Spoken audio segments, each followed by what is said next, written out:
Alrighty, so I've got the webcam on the pen and tilt set up on the pantograph over here.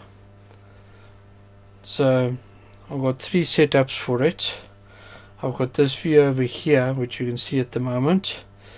Pushing that button changes to scope, and then pushing the third button changes to pony cam. And then this button brings it back to the work area. So I'm very happy with how this has worked out. So I can easily go back to the scope. And there's a scope over there.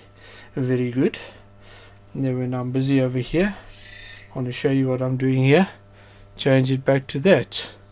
So that's a quick little video of how this pan and tilt with the webcam has worked out for me. And I'm happy with it. And I'm sure you're going to enjoy it as well. So ladies and gentlemen, thanks for being in, looking at the update on what I've done with this pan and tilt. And I'll see you next time for more awesome stuff. Bye!